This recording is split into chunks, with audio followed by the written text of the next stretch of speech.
ابھی next question ہے، ہمارے معاشرے میں عوام الناس کی اکثریت یہ سوال پوچھتی ہے کہ عام غسل اور غسل جنابت میں کیا فرق ہے؟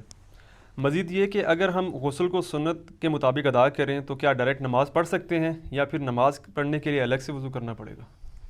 دیکھیں یہ بڑا کریٹیکل سوال ہے، یہ اکثر لوگ کرتے ہیں. میں نے وضو، غسل، تیمم، استنجا، حیض و نفاس کے مسائل، اس پہ 42 مسئلہ ڈیٹیل ریکارڈ کروایا تھا آلموسٹ 7 سال پہلے. اس میں نے بتایا تھا سورۃ المائدہ میں سٹارٹ کے اندر ہی وضو کا طریقہ آیا ہے کہ چہرے کو دھویا جائے، اس کے بعد دونوں ہاتھ کونیوں تک، پھر سر کا مسح اور پاؤں کو دھویا جائے. بل یہ پاؤں کے مسح والا اختلاف بھی ہے اپنی جگہ. المصنف ابن ابی شیبہ میں موجود ہے کہ اکرمہ جو تابعی تھے ابن عباس کے شاگرد، وہ پاؤں پہ مسح بھی کر لیتے تھے. اس کو زیادہ جھگڑا نہیں بنانا چاہیے. تو یہ وضو کا طریقہ قرآن کے اندر ہے. بخاری مسلم میں درجنوں احادیث ہیں، بلکہ مسلم شریف کے اندر تو 1000 سے زیادہ احادیث ہیں وضو، غسل، نماز اور طہارت کے مسائل کے اوپر، 1000 سے زیادہ. لیکن یہ آپ کو کہتے ہیں جی وہ وضو کا طریقہ تو امام حنیفہ نے بتایا ہے، تو احادیث کے اندر موجود ہے. تو آپ بخاری مسلم دونوں میں حدیث موجود ہے کہ نبی الاسلام غسل کیسے کرتے تھے. امہات المومنین نے روایت کی ہے کہ نبی الاسلام جب بھی غسل جنابت کرتے تھے تو آپ علیہ السلام غسل کرنے سے پہلے استنجا کیا کرتے تھے. اس کے بعد آپ علیہ السلام زمین پہ ہاتھ مار کے مٹی لیتے تھے. اس زمانے میں ظاہر صابن تو نہیں ہوتا تھا، اور مٹی اس جگہ پہ ملتے تھے جہاں پہ مری وغیرہ لگی ہوتی تھی تاکہ اس کو صاف کر دیں. ظاہر وہ سمپل پانی سے تو صاف نہیں ہوگی. اس کے بعد آپ علیہ السلام، بخاری مسلم کے الفاظ ہیں کہ نماز کا سا وضو کرتے تھے، کلی کرتے تھے، غرغرے کے ساتھ سنت ہے، ناک میں پانی ادھر تک چڑھاتے تھے. اور وہ ابو داؤد میں الفاظ موجود ہیں کہ اگر روزہ نہ ہو تو پھر تو آپ اوپر تک چڑھائیں، روزہ ہو تو آپ بس نارملی جتنے ہے پانی ہے. اس کے بعد چہرہ دھوتے تھے، نماز کا سا وضو کرتے تھے، پاؤں چھوڑ دیتے تھے. اس کے اندر ایک حکمت تھی، کیونکہ کیچڑ تھا، نیچے پانی جمع ہوتا تھا، اور اس زمانے میں لوگ شلوار نیچے سے نہیں پہنتے تھے، تہمت ہوتی تھی، نیچے سے پہنے تو کیچڑ پاؤں پہ لگ جائے. تہمت میں جو کر رہا ہے تو وہ تو اوپر سے پہن لے گا اور پاؤں اس کے کیچڑ والے ہوں گے. اور بخاری مسلم میں الفاظ ہیں نبی علیہ السلام باہر آ کے پاؤں دھوتے تھے. آج کل ایسا نہیں ہے. آج تو ہم اس اسماعی سے گزر نہیں رہے، ہم تو ٹائلز والے باتھ روم میں ہوتے ہیں، ساتھ ساتھ پانی بہتا رہتا ہے، وہ پاک ہوتا جاتا ہے، نکل جاتا ہے. ورنہ تو ہمارے لیے مصیبت ہو جائے ہم پہلے تولیہ باندھ کے باہر نکلیں اور پاؤں دھوئیں اور اس میں وہ چھینٹیں بھی نہ پڑیں پھر شلوار پہنے. اب تو یہ ضرورت ہی نہیں اندر ہی، تو آپ پورا وضو بھی کر سکتے ہیں. اچھا، چونکہ نبی علیہ السلام وضو کرتے تھے اور اس سے پہلے استنجے والی جگہ سب کچھ دھو چکے ہوتے تھے، اور اس کے بعد آتا ہے پھر آپ علیہ السلام 3 دفعہ جو وہ سر پہ پانی بہاتے تھے، دائیں طرف بائیں طرف. ظاہر وہ غسل ہوتا تھا ایک برتن اور بالٹی کے ذریعے، تو وہ اسی طریقے سے ہی ہوگا. آج کل تو شاور ہے، مسئلہ ہی کوئی نہیں ہے. تو اس کے بعد آپ پاؤں باہر نکل کے دھوتے تھے، اور اسی وضو کے ساتھ غسل کے ساتھ وضو بھی شمار ہو جاتا تھا. لیکن یہ اس صورت میں ہے جب غسل کے دوران آپ کے ساتھ کوئی ایسا معاملہ نہ ہو جو وضو کو توڑ دیتا ہے.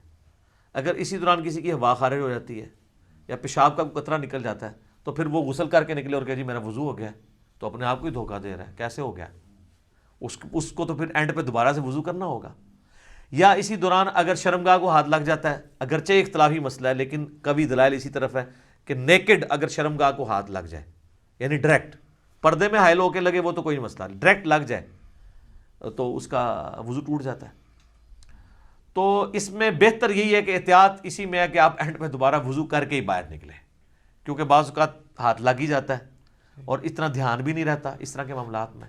لیکن اگر یہ سارا معاملہ ہے تو کوئی مسئلہ نہیں ہے، پھر تو آپ کا وضو اور غسل اکٹھے ہی ہوگا، آپ کو دوبارہ وضو کرنے کی ضرورت نہیں ہے. مثلا آپ کو تالاب میں کوئی پھینک دے، دھکا بھی دے دے اور غوطہ بھی آ جائے تو ساتھ ہی سارا غسل اترے. سب سے آسان جو غسل ہے نا تالاب میں، 1 منٹ بھی نہیں چاہیے تالاب کا غسل کرنے کے لیے، آپ کو سیکنڈز میں غسل ہوتا ہے، کوئی پورا جسم دھل جاتا ہے. ٹھیک ہے. اچھا، اگلے زمانوں میں لوگ کپڑوں سمیت غسل کیا کرتے تھے، یعنی ایک لنگوٹا باندھ کے، پورا نہیں، جب کبھی اوپن جگہ پہ نہانا ہوتا تھا. آج کل بھی ایسے ہی ہوتا ہے. تو لیکن آج کل چونکہ باتھ روم ہے تو ہمیں ضرورت نہیں ہے. باقی دریا ایریا میں ابھی بھی آپ دیکھیں جوڑوں کے جو گیسٹ ہیں وہ لنگوٹا باندھ کے کر رہے ہوتے ہیں، وہ تو نیچے وہ باندھنا پڑتا ہے، ادروائز تو پھر ظاہر ہے وہ شرم و حیا والا ایشو ہو جاتا ہے. تو پھر اگر ایسی صورتحال ہوگی تو اگر کوئی وضو کے توڑنے والی چیز نہیں ہوئی تو آپ غسل کے بعد آپ کا وضو شمار ہو جائے گا، غسل جنابت ہو جائے گا۔ کئی شادی شدہ لوگ ہیں ان کو بالکل غسل کا طریقہ نہیں پتہ، ٹھیک ہے، اور ان کو بالکل پتہ ہی نہیں۔ باقی رہا عام غسل بھی سنت کے مطابق ہی کرنا چاہیے۔ عام غسل ویسے کون سا ہوتا ہے؟ وہ تاری لانا ہے جڑا گرمی دور کرنے واسطے، وہ غسل تو نہیں ہوتا، وہ تو خالی تاری لگانا ہے۔ ہر غسل سنت کے مطابق ہی آپ نے کرنا ہوگا۔ اگر عام غسل سے مراد آپ نے صحیح بخاری مسلم میں حدیث ہے کہ جمعے کا غسل کیا جائے، اور مسلم میں الفاظ ہے کہ ہفتے میں ایک دن غسل کیا جائے، تو وہ سنت کے مطابق ہی کرنا ہوگا۔ یا عید کے اوپر غسل کرنا سنت ہے تو سنت کے مطابق ہی کرنا ہوگا، ٹھیک ہے۔ اسی طریقے سے میت کو غسل دینے کے بعد جب جسم پہ چھینٹے پڑ جاتے ہیں اور پھر آپ نے غسل کرنا ہے تو سنت کے مطابق کریں، یا اتنا حصہ بھی دھو لیں تو وہ بھی کافی ہے، وہ غسل والا حکم منسوخ ہو چکا ہے، اتنا حصہ بھی دھو لیا جائے کافی ہے۔ تو غسل جب بھی کریں سنت کے مطابق ہی کریں تاکہ آپ کی عادت نہ ٹوٹے۔ بل عام غسل آپ جس بھی طریقے سے کر لیں گے، ظاہر ہے اس میں تو پھر کوئی ایسا ایشو نہیں ہے، آپ جب کر کے ازائے وضو پہ جب پانی بہہ جائے گا تو خود بخود آپ کا وضو ہو جائے گا، بشرطے کہ اس دوران کوئی وضو توڑنے والی چیزیں نہ ہوں۔ اسلامی بہنوں کے لیے میں عرض کر دوں کہ ان کے غسل میں فرق ہے۔ صحیح مسلم کے اندر موجود ہے کہ اما عائشہ کہتی ہیں کہ نبی علیہ السلام جو حالت حیض میں غسل ہے نا، اس میں ہمیں حکم دیتے تھے کہ ہم بالوں کا جوڑا بھی کھول کے پورا کھول کے نا، جو بنائی ہوتی تھی آپ نے چٹیا، اس کو کھول کے غسل کریں۔ لیکن جو عام غسل ہے غسل جنابت، اس میں آپ کہتے تھے بس اوپر سے پانی بہا لو تو کافی ہے، کیونکہ عورت کے لیے تو تردد ہے، اس کی تو کئی بالٹیاں سر پہ ہی لگ جائیں گی۔ اس زمانے میں تو پانی بھر کے لانا بھی ایشو ہوتا تھا، آج کل والا صاحب تو نہیں ہے، اٹیچ بات ہے اور اوپر جو ہے وہ آپ کا شاور چل رہا ہے۔ تو اسی والے سے وہ سیدہ عائشہ کے پاس کچھ تابعین آئے بھی تھے، وہ مانتے ہی نہیں تھے کہ جی آدھی بالٹی سے کیسے غسل ہو سکتا ہے۔ تو عائشہ ان کے سامنے آدھی بالٹی لے کے گئی، پردے میں موٹے کپڑے میں، اس وقت ظاہر اٹیچ بات کپڑے والے ہی ہوتے تھے، ٹوائلٹس گھروں میں نہیں ہوتے تھے، گھروں کی چھت پہ ہوتے تھے یا باہر زمین میں، لیکن باتھ روم تو گھر کے اندر ہوتے تھے کیونکہ اس میں بدبو والا نہیں، پانی بہہ جاتا ہے۔ وہ کہتے ہیں جی سیدہ عائشہ نے غسل کر کے دکھایا، بخاری مسلم میں آتا ہے۔ تو میں نے اس کو بھی جواب دیا تھا، وہ انہوں نے ان کے سامنے نہیں کیا، ان کا وہم نکالا ہے کہ دیکھو اندر ٹوٹی بھی کوئی نہیں ہے، میں یہ پانی لے کے جا رہی ہوں، اسی سے غسل کر کے نکلوں گی۔ تو وہ ان کا وہم نکالنے کے لیے تھا۔ تو یہ غسل اس صورت میں شمار ہوگا، اس کے ساتھ وضو بھی، جب کہ وضو توڑنے والی کوئی چیز نہ ہو، تو ظاہر ہے اتنی احتیاط کے ساتھ۔ بعض لوگ تو بیچارے پوری احتیاط سے کرتے ہیں، اینڈ پہ جب وہ یعنی وہ کپڑے پہننے لگتے ہیں تو شرمگاہ کو ہاتھ لگ جاتا ہے، تو پھر 0 پہ آ گئے، جیسے 99 پہ سانپ کاٹ گیا تو نیچے آ گئے۔ تو بہتر یہی ہے کہ تسلی سے کر کے نکلیں، بعد میں آپ وضو کر لیں، اور اس میں کوئی غلوب والا شمار بھی نہیں ہوگا، ظاہر ہے کہ آپ اس اعتبار سے کر رہے ہیں۔ اچھا یاد رکھیے گا، ایک مجھے ضمناً آیا، لوگ پوچھتے بھی رہتے ہیں غسل کن چیزوں سے ٹوٹتا ہے؟ غسل اسی صورت میں ٹوٹے گا جب شہوت کے ساتھ منی خارج ہوگی، یا میاں بیوی ازدواجی تعلق قائم کریں اور اس صورت میں چاہے منی خارج ہو یا نہ ہو، بس یہ 2 چیزیں ہیں جن سے غسل ٹوٹے گا، ٹھیک ہے۔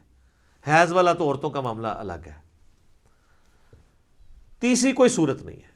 بعض اوقات پیشاب کرتے ہوئے منی کے قطرے نکل جاتے ہیں تو وہ شہوت کے ساتھ نہیں نکلے، اسے ودی کہتے ہیں، وہ منی نہیں ہوتی، وہ غسل نہیں توڑے گی۔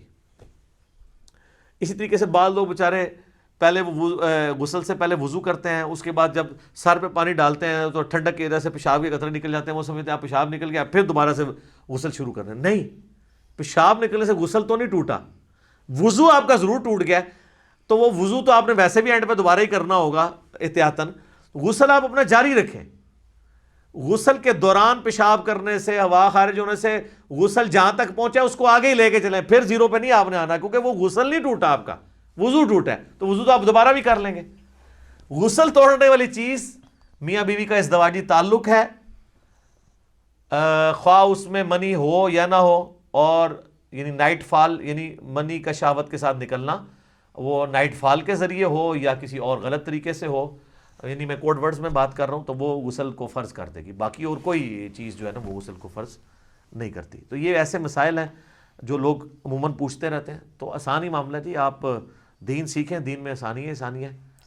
تو اگر آپ بعد میں وضو کر لیں غسل کے بعد، اسی میں احتیاط ہے، بجائے اتنا اس طرح کر کے کان پکڑنے میں، آسانی اسی کے اندر ہے آپ کی۔ ٹھیک ہو گیا جی، جزاک اللہ۔